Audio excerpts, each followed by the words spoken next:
শুভ সকাল বন্ধুরা, welcome back to my channel. তোমরা সবাই কেমন আছো? আশা করি ভালো আছো। তো সকাল সকাল একটা ব্লগ নিয়ে চলে আসলাম। আজ হচ্ছে বৃহস্পতিবার। তো আমার হচ্ছে বৃহস্পতিবার দৈনন্দিন জীবনের কাজগুলো তোমাদের সঙ্গে শেয়ার করি। আমি অত্যন্ত একটা ছোট্ট গ্রামের থেকে বলছি। তো আমার গ্রাম্য পরিবেশ তোমাদের কেমন লাগে সেটা অবশ্যই আমাকে কমেন্ট করে বলো।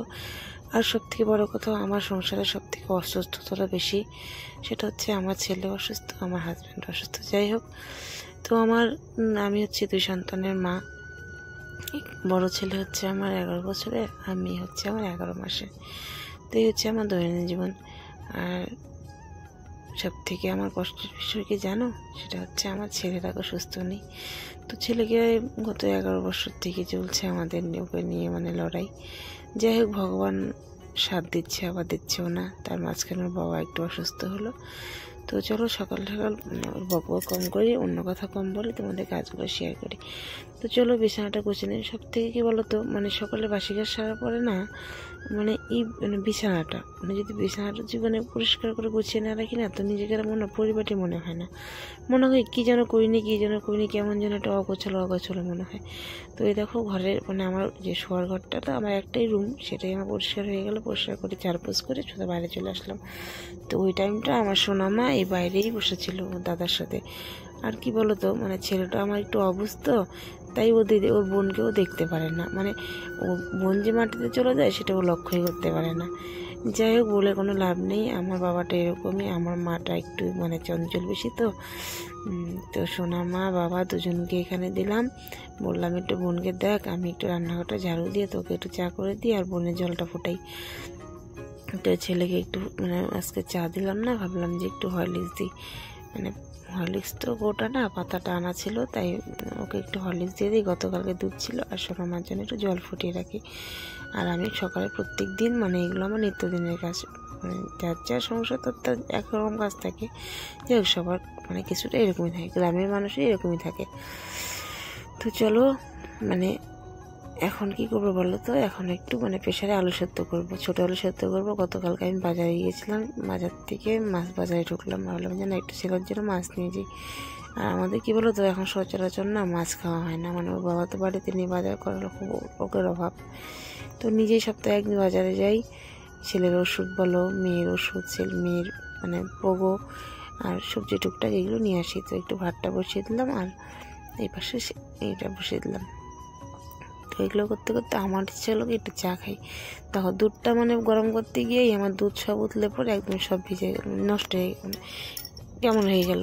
তো ওটা যদি এখন দুধটা থাকে না, দুধ অবস্থা যদি আমি ওটাকে আবার রান্না করি ওই ওভেনটাতে, তো ওটা পুড়ে যাবে। তো সেটা হলো যে না, একটু ধুয়ে নিই, ভালো করে ধুয়ে নিলাম।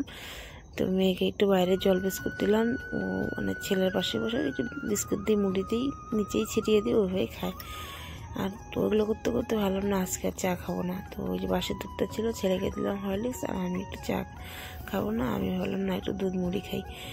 তা আমাদের সকালে না খেতে অনেকটা লেট হয়ে যায়, সেটা তো 12টা বাজে। কি বলতো, আগে যেমন ছেলে স্কুলে যেত, টাইম নিয়ে রান্না ছিল, ওর বাবা বাড়ি থাকতো, টাইম মতো সব করতে হতো। তো এখন কি বলতো, ভাগ্যের পরিহাসে আমার সোনাটা স্কুলে যেতে পারে না। তো স্কুলটা অনেক দূর, তো আমি তো নিয়ে যেতে পারি না, আমার বাবাটাও যেতে পারে না। দেখি সামনে একটা সিদ্ধান্ত নিয়েই ফেললাম, মনে মনে দেখি কী করতে পারি। কেন তাহলে কি ছেলের ভবিষ্যৎ তো একটু চিন্তা করতে হবে, নাহলে তো কিছু করার নেই। আর রোজ দিন যদি বাড়িতে থাকে, তাহলে তো অটোমেটিক ওর মাইন্ড চেঞ্জ হয়ে যাবে, মুডে ঠিক থাকবে না, মাথাও কাজ করবে না। পড়াশোনার মধ্যে থাকলে না পড়লেও, যতটুকু না বুঝুক না পড়ুক, তবুও বুঝবে না আমি স্কুলটা কী, বন্ধু বান্ধব কী, একটু আর সবসময় বাড়ি থাকতে কি বলতো, একঘেয়েমি হয়ে যাচ্ছে, কিচ্ছু বুঝে তো নাই আগাগোড়া। আর একটা মানুষ যদি 3 টাইম 12টা মাস 11 বছর থেকে ওষুধ খাচ্ছে, আর কত ঠিক থাকে বলো? তাও নার্ভের ওষুধ। যাই হোক, চলো, এই দেখো দেখা হচ্ছে দুপুরবেলা, এখন বাজে 12:30। মেয়েকে একটু স্নান করিয়ে দিলাম, আর একটু রেডি করে দিলাম। আর কি বলো তো, মেয়ের না চুলগুলো একটু বড় বড়, তো ওই দেখো চুলগুলো সব মাথার সামনে আসে। আর এই দেখো আমার মার দুষ্টামি, এটা হচ্ছে দুপুরবেলা। এই দেখো ঘুম থেকে উঠে একটু হিসু করে আমি মেঝেতে ছেড়ে দিলাম, দিয়ে ওকে আমি একটু বাইরে কাজ করতেছিলাম। ওই দেখো এই চান্সে ও খাটের নিচে ঢুকে গেল। ঢুকেও তুই বের হয়। এখন আমিও ভয় পাচ্ছি যে যদি টান দিই তাহলে তো মুখ থুবড়া খায় পড়বে। তো এই দেখো ওই যে হিসু করে সব জামা কাপড় ভিজিয়ে দিল। এখন আবার হচ্ছে দাদাকে মানে ছেলেকে স্নান করে দিলাম। আর কি বলো তো, মানে একবার ছেলেকে স্নান কাটাও, একবার মেয়েকে স্নান কাটাও, মানে এইগুলো করতে করতে না নিজেকে এত ক্লান্ত লাগে সেটা আর বলে বোঝানোর মতো না। এখন বাজে রাত্রি 12টা। এখন আমি তোমাদের সঙ্গে ভিডিও এডিট করছি, ভয়েস দিচ্ছি, থাম্বনেল রেডি করবো, কত কাজ। এটা হচ্ছে বিকালের ভিডিও। তো বিকালে কি বলো তো, মানে ভাবলাম যে না, আমার এই ঠাকুর ঘরটা 2 বছর থেকে পূজা হয় না, মানে মেয়ে প্রেগনেন্সির সময় থেকে এই যে ঠাকুর ঘর পূজা বন্ধ, মহাদেব ঠাকুর। তো এবার ভাবছি একটু পূজা টুজা করবো, জানি না মানে ভাগ্যে কি আছে, ভগবান কি করবে। আর সবসময় বলো তো ভাইতে যদি এত রুগী থাকে, অসুস্থ থাকে, তো ভালো লাগে? মানে ওর বাবার অসুস্থ হওয়াটাই সত্যি মানে আমাদের একটা কাল হয়ে দাঁড়িয়েছিল। মানে মেন যে রোজ করে সে যদি অসুস্থ হয়ে থাকে তাহলে কি সংসার চলে বলো? আর ও মানে চেন্নাই চিকিৎসা, কলকাতায় বলো, ওই আমাদের কোচবিহারে, সব জায়গায় চিকিৎসা করাতে করতে না আমরা অনেকটা আর্থিক দিক থেকে ভেঙে পড়েছি। তো এই দেখো এটা হচ্ছে রাতের ভিডিও। শোনো আমার দেখো এই যে এরকম করে, মানে এই রাতে ওকে এইভাবে রাখতে হয়, খুব চঞ্চল। তো মানে তুমি একটা কিছু বলবে কোথাও।